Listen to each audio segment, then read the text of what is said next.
Bismillahirrahmanirrahim. Assalamualaikum warahmatullahi wabarakatuh.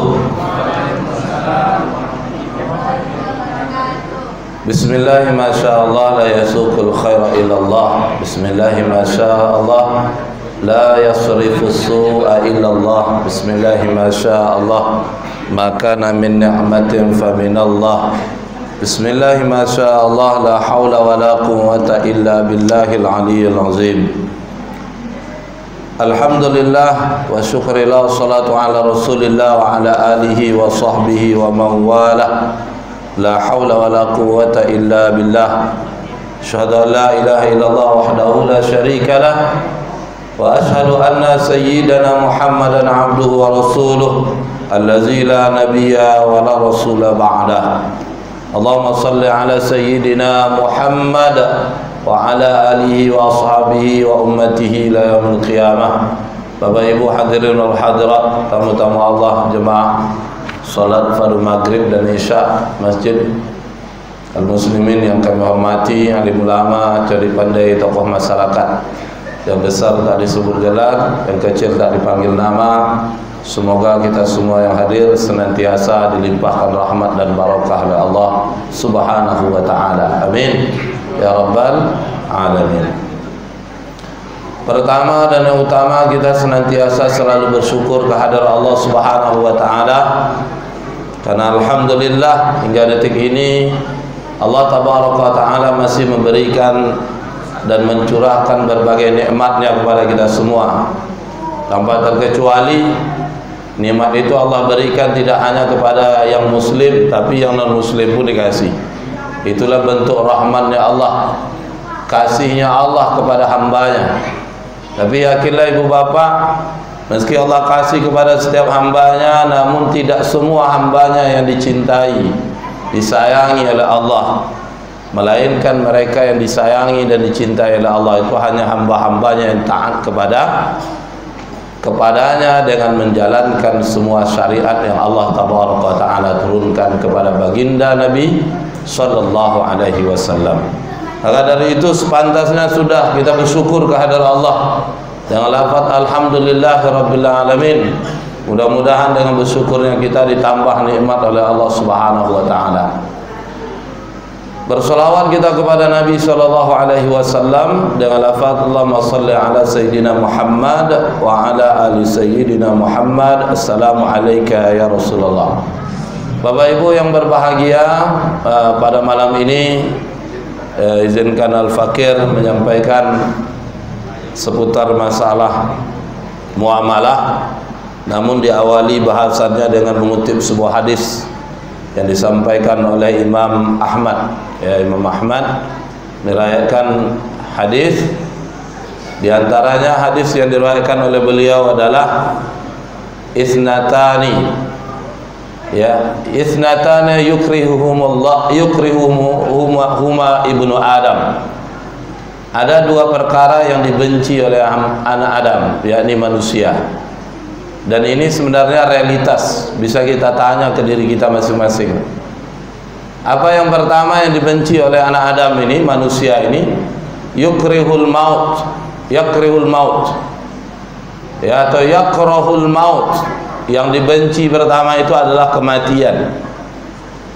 Padahal wal maut khairul lahu minal fitnah. Padahal mati itu lebih baik baginya daripada fitnah, ujian. Ujian, ya. Makanya Bapak Ibu yang berbahagia, kalau ini ditanya kepada kita masing-masing, tak ada di antara kita yang setuju, yang mau. Karena menjawabnya adalah perasaan. Apa pertanyaannya? Siapa di antara kita yang siap mati? Bingung kita jawabnya, Pak. Walaupun kita sudah sholat 5 waktu, ya. Kalau dikasih pilihan mau hidup, Anda mati sekarang atau hidup, maka orang pasti memilih untuk hidup. Karena apa? Karena ini yang Nabi katakan dalam hadis surah Imam Ahmad, yakrahul maut wal maut, ya, khairul lahu minal fitnah. Ini yang dibenci oleh manusia, yang tidak disukai oleh hamba Allah yang namanya anak Adam, manusia secara umumnya, yakni adalah kematian. Nah, makanya berbeda ibu bapak yang berbahagia, orang yang sadar dunia bukan tempat tinggal, dunia tempat meninggal. Dia sadar dunia bukan tempat yang kekal, tapi akhiratlah yang kekal. Dia sadar dunia ini tempat sementara, kehidupan akhiratlah kehidupan yang kekal abadi selamanya. Maka dia pasti menganggap dunia ini kecil, dan kalau ditawarkan kepadanya memilih mati atau sekarang atau hidup, maka dia lebih memilih mati, tapi bukan cari mati, Pak. Nah, makanya Syekh Said Ramadan Al-Buti itu pernah ditanya tentang maut. Beliau menjawab, al-maut itu an-ni'am. Mati itu adalah nikmat. Nikmat. Kenapa dikatakan mati nikmat? Karena ternyata dengan kematian pintu kita bertemu dengan Allah Subhanahu wa taala. Dengan kematian, kalau kita bercita-cita masuk ke dalam surga, maka kematianlah pintu agar kita nanti sampai ke dalam surga. Kalau kita sholat 5 waktu sehari semalam, kita yakini dan kita berharap sholat kita itu diterima oleh Allah Subhanahu wa taala, maka itu akan kita lihat nyata balasannya ketika kita mengalami yang namanya kematian. Bahkan duduknya ibu bapak sekarang di majelis ilmu menunggu waktu isya datang masuk, itu pahalanya besar, banyak dijelaskan di dalam hadis, dikutip oleh para ulama, ya, bahkan dikatakan itu seperti orang berada di Raudhatul Jannah, taman surga. Yakinlah ibu bapak yang berbahagia, itu tidak akan bisa kita lihat kecuali kita mengalami yang namanya kematian. Nah, maka bagi orang beriman, kematian bukanlah sesuatu yang ditakuti, tapi kematian adalah sesuatu yang dipersiapkan, ya. Karena kematian itu tak bisa dicari, tak bisa pula diundur. Walikulli ummatin ajal, tiap manusia ini datangi ajal. Fa iza jaa ajaluhum, ketika ajal itu datang menghampiri mereka, la yastakhiruna sa'atan wa la yastaqdimun. Dia tidak bisa dipercepat, tidak bisa diperlambat walau sesaat. Cuma sebaliknya, kalau ditanya kenapa orang takut mati, setidaknya 2 alasan, Pak. Pertama karena dosa, yang kedua karena hari ini, Pak, ya, realitas kita hidup di zaman sekarang. Kalau ditanya kenapa orang, dicari alasannya kenapa orang takut mati, 2 alasannya. Pertama disebabkan dosa, kedua karena hutang. Hutangnya masih banyak. Leasing mobil baru 2 bulan, KPR baru jalan 5 tahun, sementara masih ada 10 tahun. Nah, ini numpuk nih, ini gimana? Ya, ini membuat orang khawatir dan takut akan kematian. Nah, itu realitas hari ini. Beda kalau di zaman dulu orang berhutang, sebagaimana yang kita jelaskan, sesuai dengan hukum asal dari hutang itu mubah, karena dia terhindar atau terpenuhi 3 hal kemarin. Pertama, dia berhutang berniat untuk melunasi. Yang kedua, dia berhutang karena dia yakin bisa melunasi. Sebagaimana Nabi SAW pernah berhutang. Anna Nabi SAW man ishtara ta'aman min Yahudi, bahwasanya Nabi SAW pernah berhutang makanan dengan orang Yahudi, ila ajalin, dengan batas waktu yang disepakati, yang ditentukan, farhanahu dir'ahu, maka beliau jaminkan baju besinya. Nah, maka seharusnya bukti yakinnya kita, ghalabatuz zon, kita punya dugaan kuat kalau kita bisa mampu dan melunasi hutang, itu ketika hutang kita pakai jaminan. Nah, jaminannya apa? Harta yang kita punya. Hari ini orang berhutang tidak pakai jaminan. Kalaupun pakai jaminan, barang diperjualbelikan. Beli rumah, KPR-nya dijaminkan. Beli mobil, beli motor, BPKB-nya dijaminkan. Ini menyalahi kaidah prinsip jual beli di dalam Islam. Mutlak mubadalah, pertukaran secara mutlak. Sehingga kalau terjadi akad jual beli, tunai atau tidak tunai, maka transaksi itu harus serah terimanya 100%. Beli mobil, BPKB yang harus diserahkan. Beli rumah, SHM-nya harus diserahkan. Kalau dijadikan jaminan, maka menyalahi kaidah prinsip jual beli di dalam Islam. Itu terjadi hari ini. Baik, mungkin ada poin kedua bisa dilakukan, tapi poin ketiga kadang-kadang tidak. Dan bahkan tak bisa diingkari, Pak. Ketika ibu bapak berhutang dengan instansi atau lembaga, apa itu syarat ketiga? Kalau bisa dihindari, maka hutangnya, hukumnya boleh. Apa itu? yakni orang berhutang tidak melanggar ketentuan syariat. Melanggar ketentuan syariat. Hari ini hutang pintu melanggar syariat. Tak percaya coba. Salah satu yang tidak diingkari itu dalam hutang hari ini banyak mengandung unsur praktek ribawi. Di mana riba jahiliyah? Di mana riba jahiliyahnya? Denda saat berhutang. Ketika jatuh tempo tak bisa melunasi, kena denda. Ini itu melanggar syariat. Karena kata Nabi, "Ijtanibus sab'al mubiqat."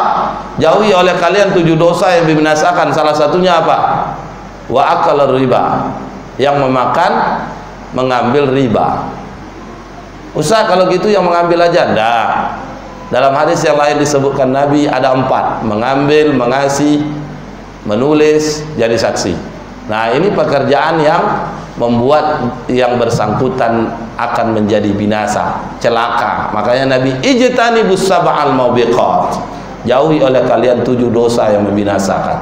Nah, hari ini riba ini tak terhindari, Pak, dalam transaksi hari ini.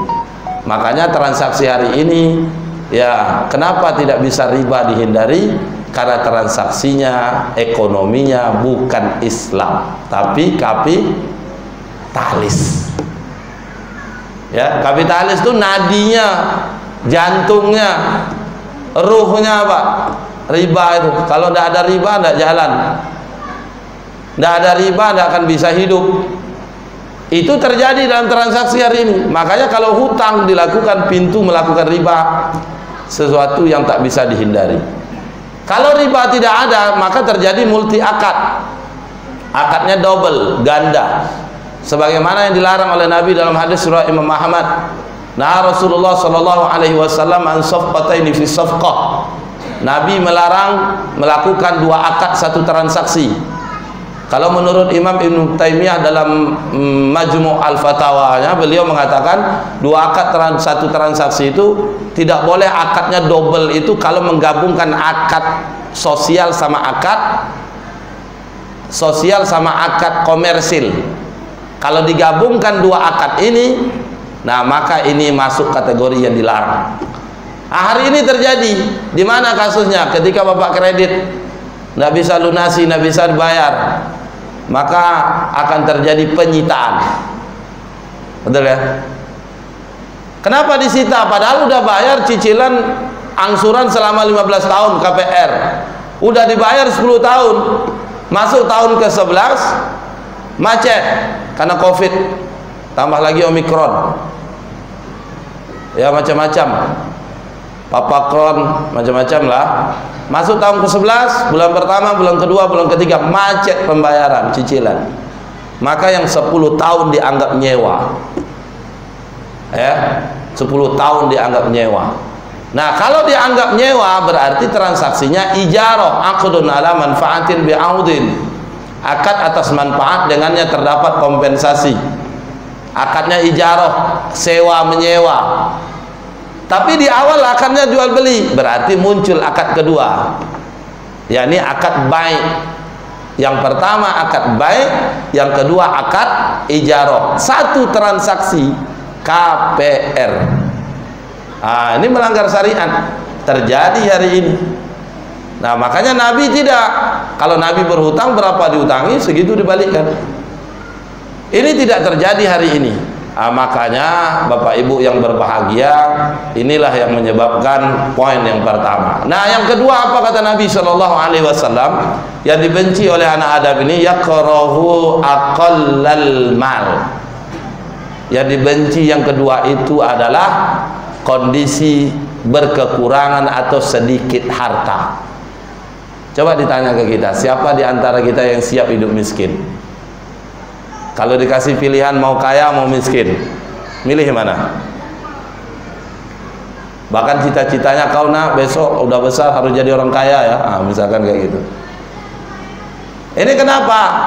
Karena fitrah manusia cinta dengan harta. Hubud apa? Zuyina linnasi hubbus syahwati minan nisa wal banina wal qanatir wal muqantarati minaz zahabi wal fiddah ila akhir ayat. Karena memang Allah hiasi manusia itu dengan kecintaan. Salah satunya apa? Zahabi wal fiddah, emas dan perak. Tapi orang beriman berbeda. Ini poin yang akan kita bahas, Pak. Orang beriman berbeda. Berbedanya di mana? Orang beriman harta bukanlah tujuan. Harta hanya sebagai fasilitas. Bahkan tidak sedikit kalau kita baca dalam sirah sahabat itu hidupnya lebih memilih berkekurangan harta ketimbang memilih banyak harta. Kenapa? Karena sahabat itu punya sifat yang membuat mereka mulia. Salahul li awalil mu'minin az-zuhdu wal yaqin. Sifat yang pertama, karakter yang dimiliki sahabat itu adalah az-zuhud, zaihadal, zina, hawa dunia. Zaihadal, zina, harta, hawa nafsu, dunia.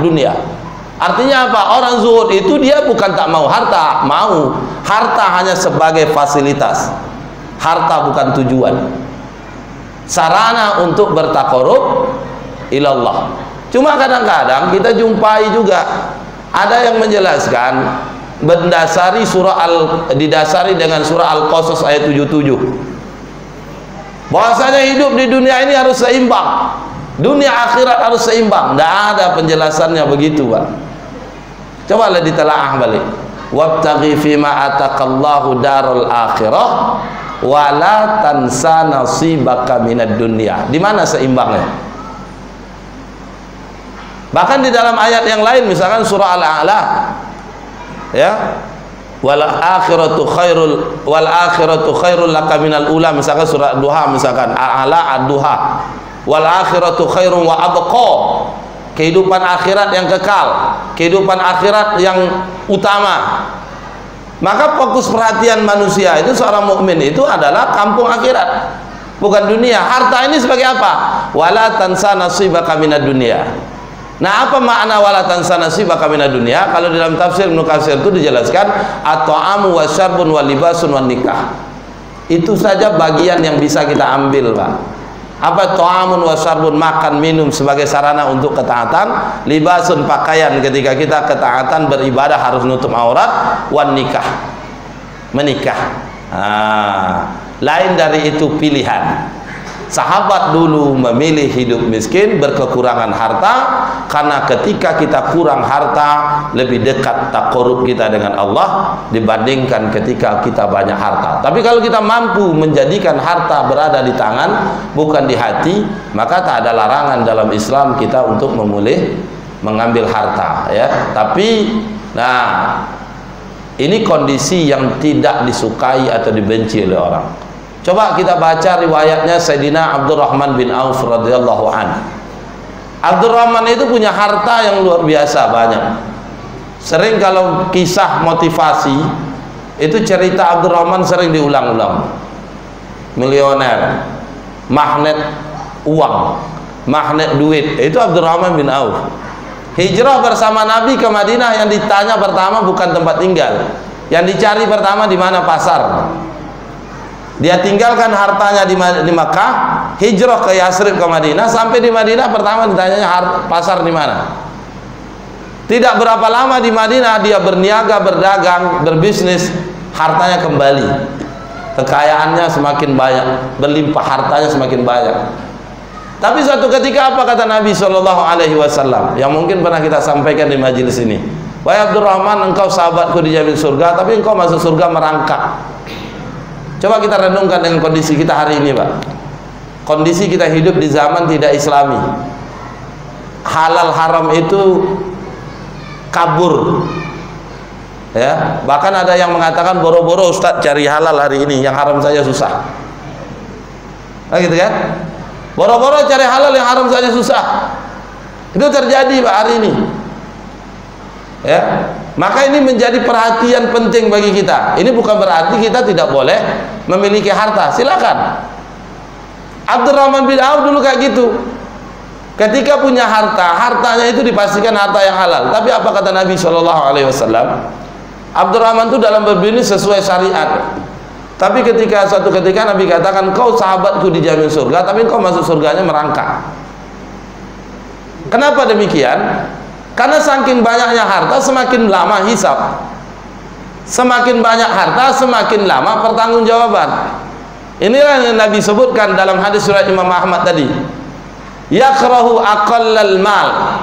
Yang dibenci oleh manusia yang kedua itu adalah memiliki harta yang sedikit. Wa aqallul mal, ya, wa aqallul mal aqall lil hisab. Aqallu lil hisab. Padahal sedikit harta itu membuat kita ringan hisab nanti. Semakin harta sedikit, semakin ringan pertanggungjawaban. Makanya dulu tidak ada sahabat cita-cita pengen kaya. Hari ini beda. Ini bukan berarti tidak boleh punya harta kaya, Pak.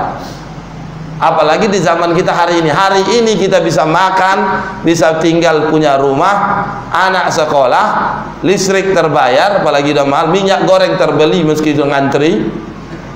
Ya. Itu jauh lebih baik daripada, ya, jauh lebih baik. Itu udah kondisi udah luar biasa. Kalau kontrak bisa bayar kontrakan, kalau makan dipastikan yang halal. Ya. Anak sekolah bisa bayar SPP-nya. Apalagi punya listrik bisa ngisi token. Apalagi itu jauh lebih baik kehidupan kita, Pak. Kenapa? Kalau kita lebih mengambil dari itu, potensi melakukan yang haram itu sangat besar. Yang halal saja aqallu lil hisab, ya. Itu kalau harta kita sedikit kan meringankan siksaan. Tapi kalau yang haram gimana?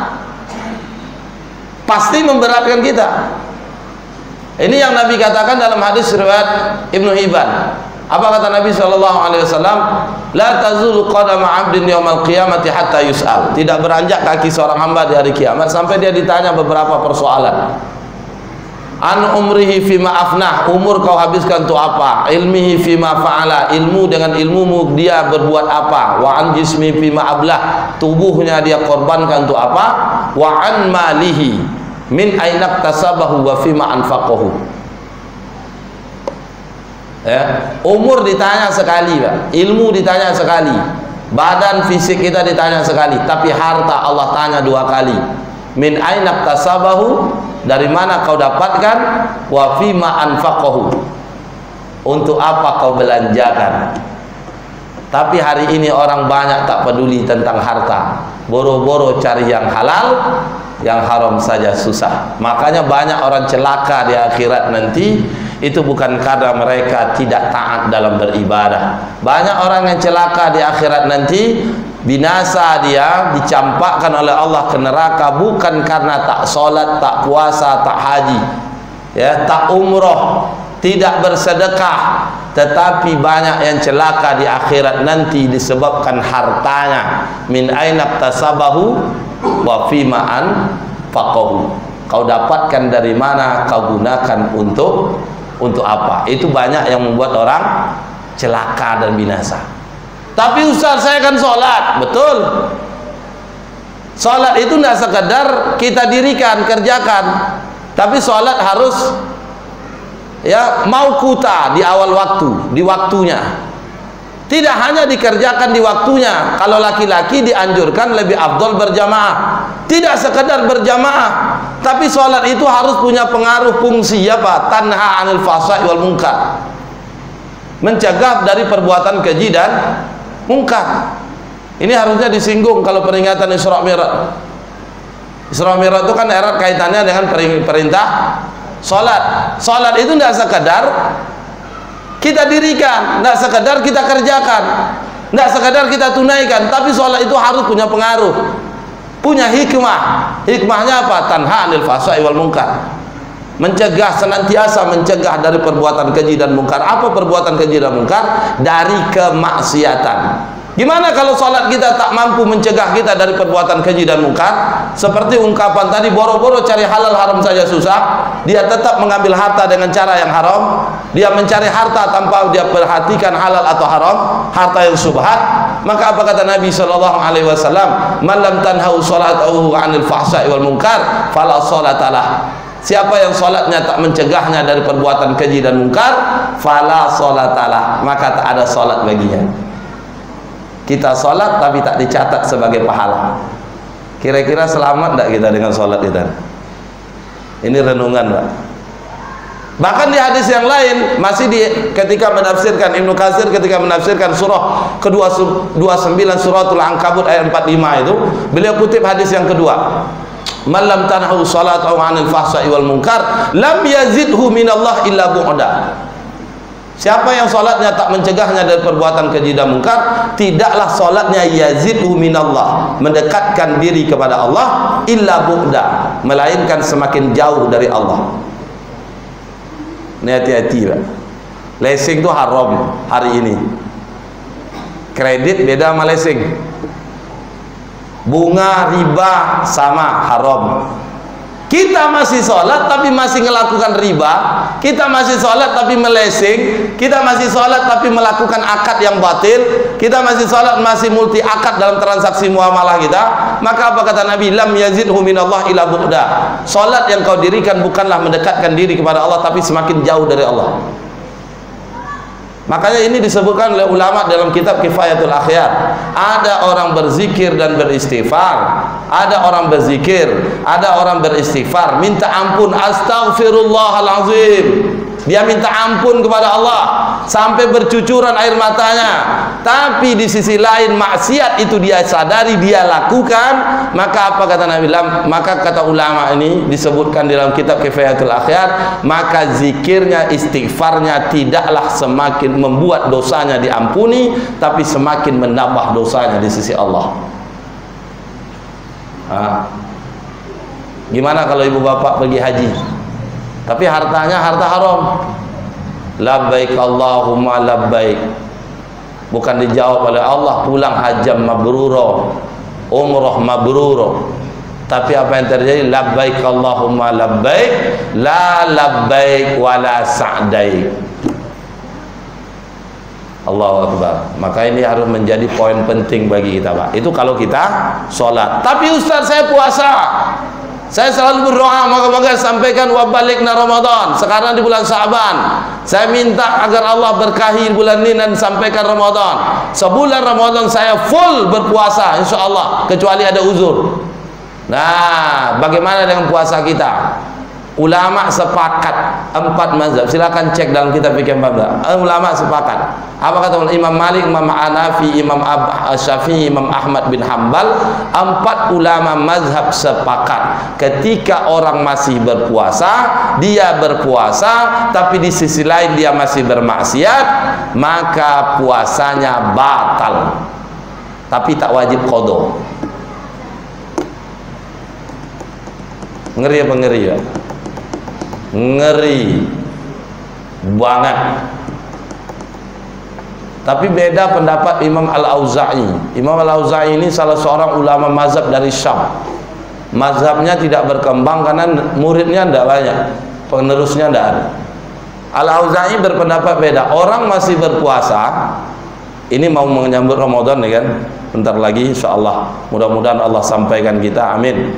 Ya Rabbal Alamin. Nah, orang masih berpuasa, kata Al-Auza'i, di satu sisi dia berpuasa, di sisi lain dia masih bermaksiat, masih berdosa. Salah satunya mengambil harta dengan cara yang haram, ngeriba contohnya, akadnya batil, muamalah transaksinya tidak syar'i. Apa kata Al-Auza'i? Puasanya batal dan yang bersangkutan wajib qadha. Jumhur ulama cuma mengatakan batal, tak dinilai puasanya, tapi tak wajib qadha. Imam Al-Auza'i berpendapat beda, puasanya batal, yang bersangkutan wajib qadha puasanya. Maka jangan merasa aman, ibu bapak yang berbahagia. Kita hidup di zaman fitnah hari ini. Ketika kita sudah beribadah, ritual kita mantap, hablum minallah kita terjaga, hubungan dengan Allah baik, tapi di sisi lain kita tak peduli apakah salah satunya transaksi muamalah kita halal atau haram, sah atau batil, kita tak peduli. Min ainak tasabahu, dari cara yang dibenarkan syariat atau bertentangan dengan syariat, wa fima anfaqahu, setelah harta kita punya kita gunakan sesuai syariat atau tidak, maka yakinlah ibadah hubungan dengan Allah itu tidak dinilai sebagai kebaikan. Kenapa? Karena berislam itu totalitas. Takwa itu harus sebenarnya. Ya ayyuhalladzina amanu taqullaha haqqa tuqatih. Orang beriman bertakwalah kepada Allah dengan sebenar-benarnya takwa. Apa makna sebenar-benarnya takwa? Ketakwaan yang terus menerus sampai ajal tiba.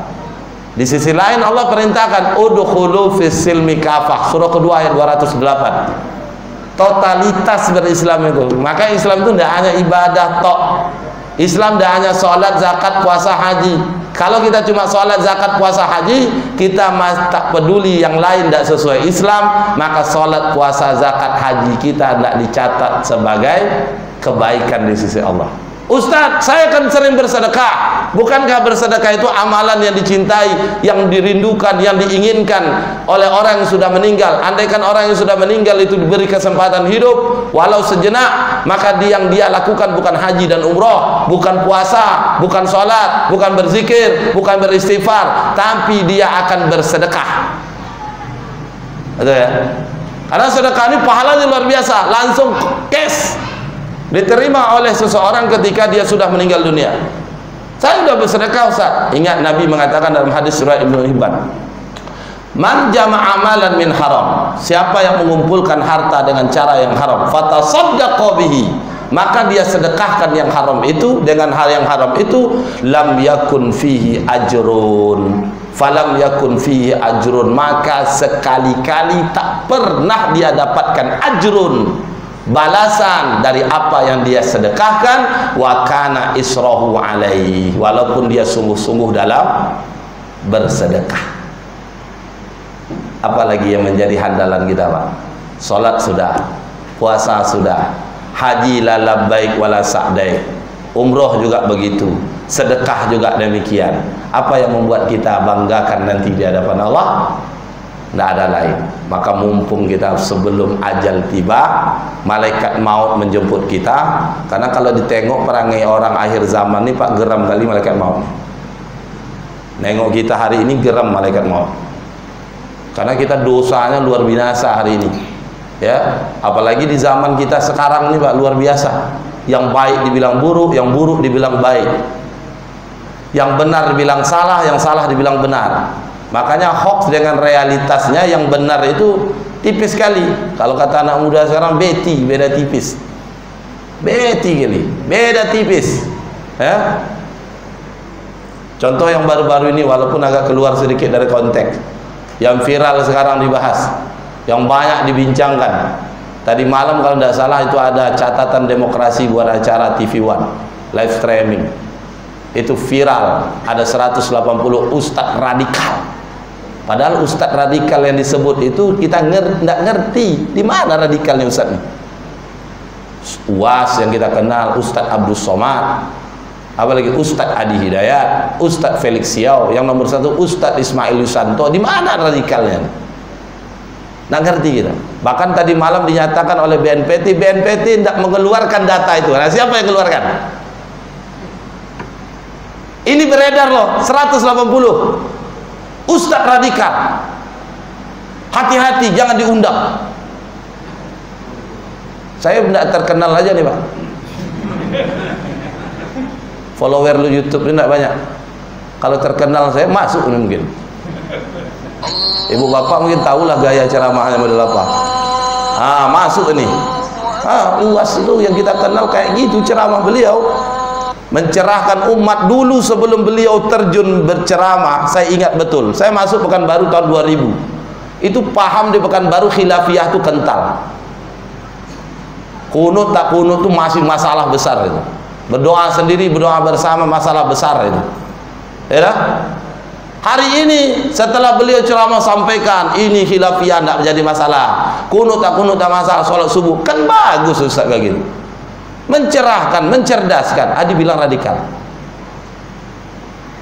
Allah, ini zaman fitnah, kita tidak tahu nih, maka ujian kita berat, apalagi terkait harta. Terkait harta luar biasa fitnahnya, ujian untuk kita. Maka dari itu berhati-hatilah kita, waspada. Hubungan dengan Allah dijaga, hubungan dengan manusia dipelihara, hubungan dengan diri kita juga harus diperhatikan. Apa hubungan dengan Allah? Akidah ibadah. Ibadah terkhusus ibadah mahdoh, salat, zakat, puasa, haji, umroh dan lain sebagainya.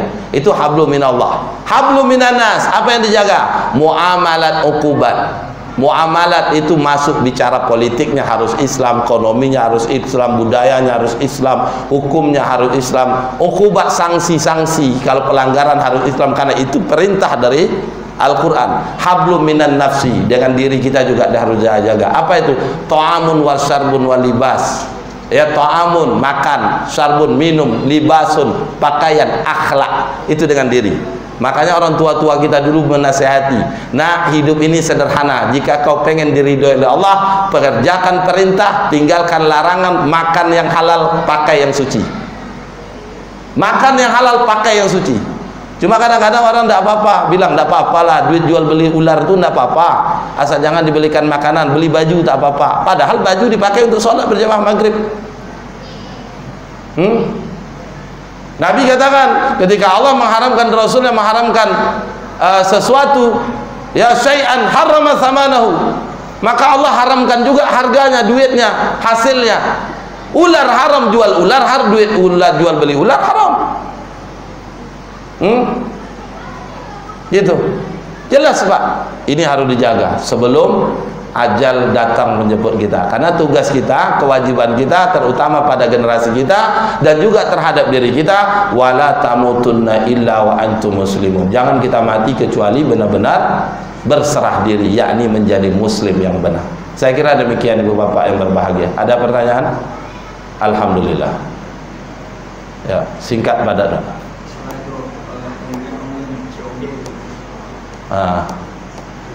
Pembelian online COD kita udah pernah bahas, saya kira udah 2 kali dibahas, ini yang ketiganya. Kita mengulangi kembali, mohon maaf Ibu Bapak yang sudah tahu, sekedar mengulangi, mengingatkan. Bagi yang belum tahu, semoga jadi maklumat baru bagi kita. Nah, terkait dengan COD itu kan transaksi jual beli, bayar di tempat. Akad sudah terjadi, kesepakatan pembeli penjual sudah terjadi, tapi jual belinya barang udah sampai baru dibayar. Padahal jual beli itu Ibu Bapak yang berbahagia pilihannya 3. Dia 4 faktanya, ada 3 pilihannya yang boleh. Pertama, pembeli penjual sepakat langsung bayar. Ini jual handphone, berapa harga handphone? 1 juta. Ini handphonenya oleh penjual, ini duit 1 jutanya oleh pembeli. Nah, itu fakta pertama. Hukumnya boleh, rukun syarat terpenuhi. Tapi ada fakta yang kedua. Ini berapa harga handphone? 1 juta. Saya ambil dulu ya, bayarnya tunda. Boleh, kata si penjual. Kita bawa handphonenya pulang, nanti duitnya dibayar besok atau nyicil sesuai kesepakatan dengan penjual. Ini fakta kedua, boleh. Kalau dalam transaksi hari ini disebut kredit. Tapi ada fakta ketiga. Nah, barangnya kita pesan dulu, bayar kontan, jelaskan jenis barangnya, waktu penerimaannya jelas, berapa harga barangnya, 1 juta, kasih duitnya, nanti barang datang belakangan. Nah, ini fakta ketiga yang dibolehkan, namanya bai'us salam, jual beli pesanan. Ini tidak pada semua barang. Handphone tak boleh salam, motor tak boleh salam, rumah tak boleh salam. Apa yang boleh disalamkan? Barang yang ditakar, ditimbang, dihitung. Transaksinya boleh menurut ulama. Kenapa boleh? Karena si pembeli bayarnya kontan. Waktu penerimaan barang yang dipesan pun jelas, 2 hari kemudian. Jenis barang yang dipesan pun jelas, apa? Minyak goreng. Jelas Pak. Maka fakta ketiga boleh. Tapi kalau masuk fakta yang keempat, ini yang haram.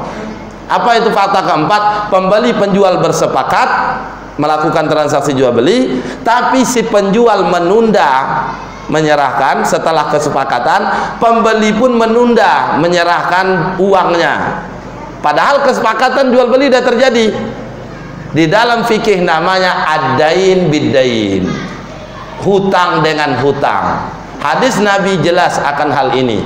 Anna Nabi sallallahu alaihi wasallam naha an bai'il kali bil kali. Bahwasanya Nabi sallallahu alaihi wasallam melarang jual beli kali bil kali. Apa itu kali bil kali? Kala yaklau. Kala yaklau bermakna nasi'ah. Nasi'ah bermakna menunda. Jadi penjual pembeli sama-sama menunda. Setelah akad transaksi terjadi, maka hukum jual beli ini dilarang. Tapi ulama mengatakan hadis ini dhaif Ustaz. Betul. Tapi para ulama sepakat meski hadisnya dhaif, makna hadis itu memang benar. Boleh dijadikan hujah. Salah satunya Ibnu Munzir. Ibnu Munzir mengatakan al-bai' ad-dain bid-dain la yajuz. Jual beli hutang dengan baik ad-dain wad-dain la yajuz. Jual beli hutang dengan hutang itu hukumnya tidak boleh. Ulama itu sepakat. Transaksi hutang dengan hutang, udah akad terjadi, kesepakatan terjadi, sama-sama menunda, maka transaksi seperti ini tak boleh. Namanya ad-dain bid-dain. Nah, contoh kasusnya di kondisi kontemporer hari ini itulah COD, cash on delivery. Pesan barang, berapa harga barang? 200.000. Pilih sistem pembayaran lewat Alfamart kah, Indomaret kah, transfer rekening kah, atau COD. Memilih bayar COD, padahal kesepakatan sudah terjadi. Ibu bapak tidak saling menyerahkan, ibu bapak tidak ngambil barang bayar ditunda, ibu bapak tidak ngasih duit duluan, barang datang kemudian. Tapi ibu bapak setelah kesepakatan sama-sama menunda. Ini transaksi ad-dain bid-dain contohnya. Maka transaksi ini hukumnya tak boleh. Lantas apa solusinya?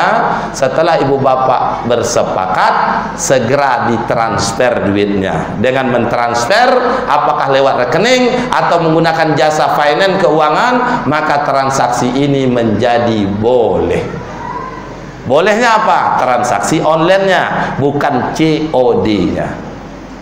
Begitu Pak, saya kira demikian. Wallahu a'lam bishawab. Terima kasih, karena ini mungkin pertemuan terakhir kajian bulanan kita sebelum masuk Ramadan. Al-Fakir melalui kesempatan yang singkat ini mohon maaf kepada ibu bapak sekalian, karena salah satu persiapan kita menyambut Ramadan ini harus tazkiyatun nafsi, mensucikan diri.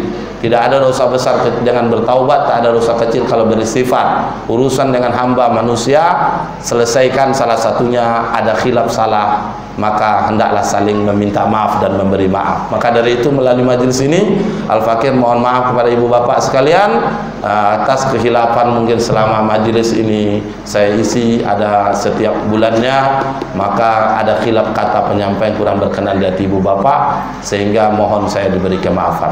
Ibu bapak maafkan. Kalau enggak tak turun saya nih Pak sampai dimaafkan. Ya, saya kira demikian. Allah a'lam bishawab. Pada Allah semua ampun, pada ibu bapak saya mohon maaf. Wallahu muwaffiq ila aqwamit thoriq ihdinas siratal mustaqim. Wabillahi hidayah taufik. Assalamualaikum warahmatullahi wabarakatuh.